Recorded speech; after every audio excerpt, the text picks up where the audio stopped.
ദൈവത്തിന് മഹത്വം. നമ്മുടെ പ്രതിദിന ആഹാരം ജൂൺ 29.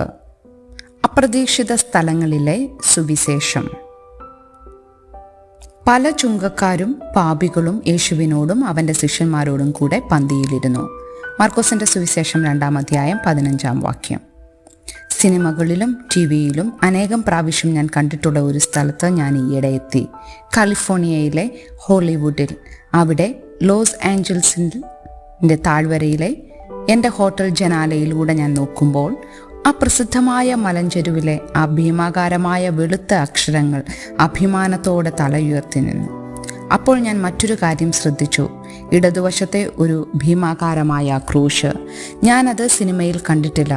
ഞാൻ എൻ്റെ ഹോട്ടൽ മുറിയിൽ നിന്നിറങ്ങിയ നിമിഷം ഒരു പ്രാദേശിക സഭയിലെ ചില വിദ്യാർത്ഥികൾ എന്നോട് യേശുവിനെക്കുറിച്ച് പറയാൻ തുടങ്ങി.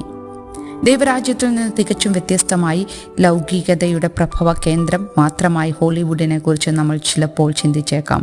എന്നിട്ടും ക്രിസ്തു അവിടെ പ്രവർത്തിക്കുന്നുണ്ടായിരുന്നു. ക്രിസ്തുവിൻ്റെ സാന്നിധ്യം എന്നെ അത്ഭുതപ്പെടുത്തി.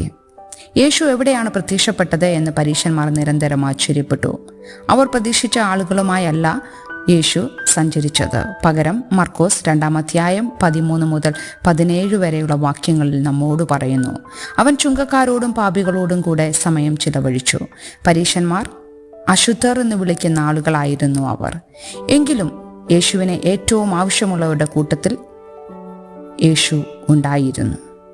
2000-ത്തിലധികം വർഷങ്ങൾക്ക് ശേഷം യേശു തൻ്റെ പ്രത്യാശയുടെയും രക്ഷയുടെയും സന്ദേശം പ്രതീക്ഷിക്കാത്ത സ്ഥലങ്ങളിൽ ഏറ്റവും അപ്രതീക്ഷിതമായ ആളുകൾക്കിടയിൽ പ്രചരിപ്പിക്കുന്നത് തുടരുന്നു. ആ ദൗത്യത്തിൻ്റെ ഭാഗമാകാൻ അവൻ നമ്മെ വിളിക്കുകയും സജ്ജരാക്കുകയും ചെയ്യുന്നു. ചിന്തിക്കുക, നിങ്ങളെ അത്ഭുതപ്പെടുത്തിയ ഒരു സ്ഥലത്ത് ദൈവം പ്രവർത്തിക്കുന്നത് എപ്പോഴാണ് നിങ്ങൾ കണ്ടിട്ടുള്ളത്? അപ്രതീക്ഷിതമായ സ്ഥലങ്ങളിലേക്ക് നിങ്ങളെ നയിക്കുന്ന ആത്മാവിന് മുന്നിൽ തുറന്നിരിക്കാൻ നിങ്ങൾക്ക് എന്ത് ക്രമീകരണങ്ങൾ ചെയ്യാൻ കഴിയും? ദൈവത്തിന് മഹത്വം.